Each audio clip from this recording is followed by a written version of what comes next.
Time Walk with me. Hey everybody, welcome back to Time Walk with me. I am the Time Walker, and this is a second look at one of my most popular decks, which is commanded by Claire de Lune, Joy Sculptor. Obviously, Claire is from Unfinity and is therefore illegal to play in sanctioned events, but I'll tell you a secret. Most people don't play in sanctioned events. Commander is a casual format for people to have fun, so if you want to play a joke set Commander, go ahead. Just make sure you discuss it with your pod as you would any commander you're playing, since that's what Rule 0 is for. Claire is a 2/3 human performer who costs a white and blue mana to cast. Once she enters the battlefield, her primary effect goes off and no longer depends on her. She can go back to the command zone and stay there until the end of the game, because once she's been put onto the battlefield, for the rest of the game, tokens you own become cards that are still tokens. If they're destroyed, they go to the graveyard and stay there like any other creature card. They can go into your hand, and they can even be shuffled into your library. So when playing this deck, you'll want plenty of blank cards to use to represent tokens. That's why I have a deck of 100 of them in matching sleeves to use when I play this deck. Claire's other ability, which you might want to keep her out for, is to pay 1 generic, 1 white, and 1 blue mana and tap her to put a token from your graveyard or hand onto the battlefield. Otherwise, you can't play tokens from your hand since they don't have mana costs. That won't really be an issue though, since you won't be returning tokens to your hand. Maybe your opponent will, but that's not likely.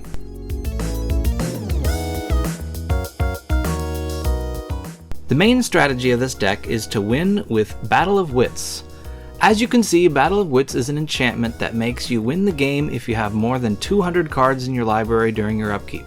Claire's ability allows you to put tokens into your library if you have the cards to do it. The heftiest white creature token maker that I know of is Stormherd.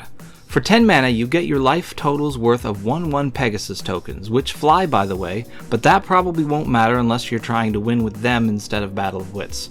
If you cast this at 40 life, you get 40 tokens.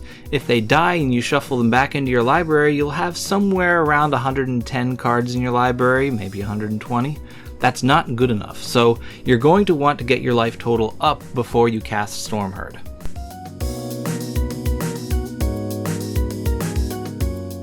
A Johnny's Welcome. Some YouTuber must have talked about this card at some point, because I have a ton of them and they're worth quite a bit for an uncommon. As you're making token creatures, this will make them bring up your life total. Beacon of Immortality. This is my favorite life gain card. It doubles your life total and then shuffles back into your library. I've built non-EDH decks around this card where it made me invincible simply by giving me life faster than anyone was able to damage me. Congregate. If you already have a lot of creatures out, this will raise that life total nicely. You'll still want to cast this before you cast Stormherd unless you've already cast it and brought it back to your hand from the graveyard. Core Celebrant. This is basically a Johnny's Welcome on a stick. There are tons of creatures that do this kind of thing, but I only put a few in this deck. And Speakeasy Server. And this is a mini Congregate on a stick, giving you 1 life for each creature you control.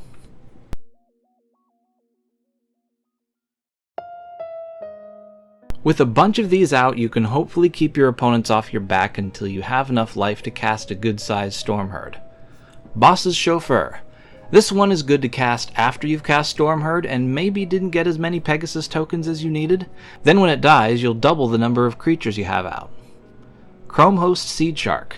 There are plenty of non-creature spells in this deck for this creature to make a good number of incubator tokens. You don't even have to ever flip them and be seen as a threat. Let them just be artifacts that do nothing until you shuffle them back into your graveyard. Clone Legion. This can double your tokens, and all your other creatures too for that matter, or you could abandon your plan and copy an opponent's board and win with that. Extravagant Replication. This card is kinda like Helm of the Host, but better. It can copy anything you control during your upkeep, and you don't have to pay extra to change what it's copying from one turn to the next. The only thing Helm has over it is that it can copy legendary creatures as non-legendary tokens. Metallurgic Summonings. Whenever you cast an instant or sorcery, this gives you construct artifact creature tokens with power and toughness equal to the mana cost of the spell. Then it can give you back all the instants and sorceries in your graveyard so you can cast them again. Mirror Sigil Sergeant. This guy is only useful in a deck with blue in it, but that's what this is, so yay! He makes a copy of himself at the beginning of your upkeep, reproducing exponentially, kinda like Scute Swarm, but more slowly. Monastery Mentor. This guy gives you a 1/1 white monk token with prowess every time you cast a non-creature spell. Rabble-Rousing. This guy doubles your number of attacking creatures, making it kind of a win condition, as well as a way to get as many creature tokens out as you need for Battle of Wits. Song of the World Soul. This enchantment gives you a copy of one of your tokens whenever you cast a spell, not just a non-creature spell. Tura Kennerud's Sky Knight. Nothing too flashy here, just a 3/3 flying that gives you a 1/1 white soldier whenever you cast an instant or sorcery. And White Sun Zenith. This can give you a good number of 2/2 white cat tokens, and it shuffles back into your library to be cast again later.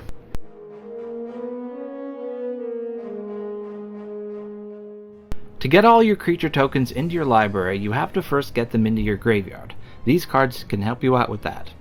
Depopulate. Some players might draw a card from this, but the important thing is that the board is wiped of creatures. Devastating Mastery. This gets rid of all non-land permanents, and if you don't mind one of your opponents keeping a couple of things, it can only cost 4 mana. Divine Reckoning. This lets everyone keep one creature and destroys the rest, and it can be flashed back for 7 mana.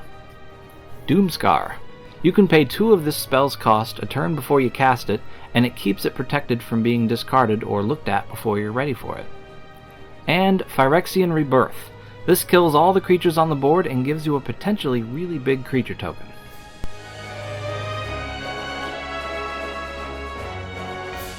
Once you have a graveyard full of creatures, you'll need to shuffle them into your library. Here's how that's done.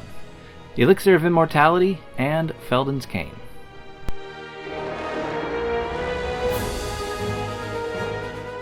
You might notice that there aren't that many cards that shuffle your graveyard into your library, despite how important they are to the main win condition of the deck.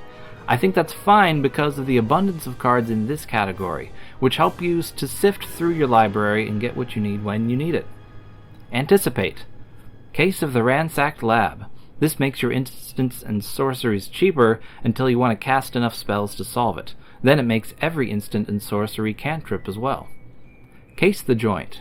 Dig through time. Discover the impossible. Drawn from dreams. Ellen Harbree's Busybody. Elrond, Lord of Rivendell. Frantic Search. Glimpse the Cosmos. I don't think there are any giants in this deck, so you won't be able to take full advantage of this card, but I think it's still good. Hercule, Master Wizard.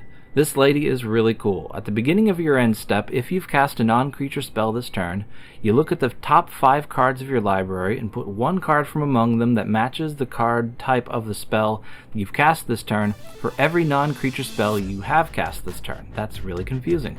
So if you've cast 2 instants and an enchantment and you reveal 2 instants, 2 enchantments, and a sorcery, you get to put the instants and one of the enchantments into your hand.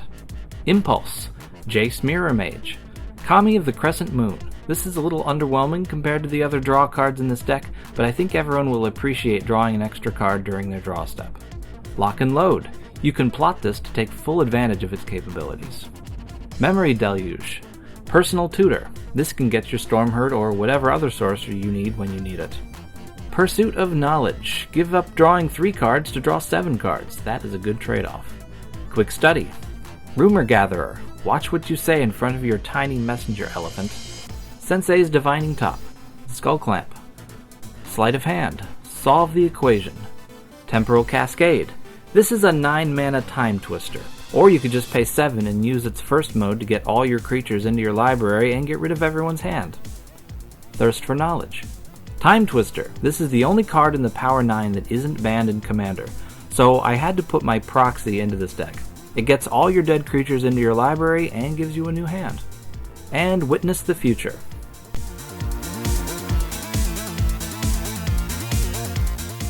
Arcane Signet. Ashnod's Altar. This doubles as a way to get your creature tokens into your graveyard. You can use the mana to cast a big White Sun Zenith. Patriarch's Seal. You can use this to use Claire's tap ability twice in a turn. Pelargir Survivor, or Pelargir Survivor. Relic of Legends. Sky Diamond. Springleaf Drum, and Wayfarer's Bauble.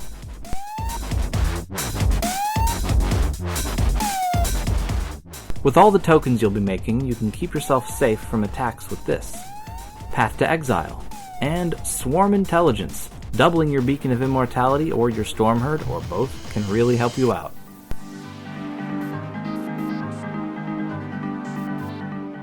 We got Islands and Plains, of course, Castle Vantress, Command Tower, Crystal Grotto, Evolving Wilds, Exotic Orchard, Great Hall of the Citadel, Minas Tirith, Port Town, Prairie Stream, Reliquary Tower, Rivendell, Sea of Clouds, Seachrome Coast, Skycloud Expanse, Teferi's Isle. People say this isn't a good card, but it's one of the first rares I ever opened from a pack of Mirage when the set first came out, so I like it. I can make it work. Temple of Enlightenment, Temple of the False God, Terramorphic Expanse, Tranquil Cove, Tundra, mine as a proxy, of course, Vivid Creek, and Vivid Meadow. So that is it. That is the 2.0 of my Claire de Lune Joy Sculptor deck. What do you think? The main difference, I think, between this and my older incarnation of this is that it now has a lot more cards that draw and select, so that I could be more focused on, getting the cards that I need to win with Battle of Wits. So, yeah. What do you think? Tell me what you think, and I'll see you next time.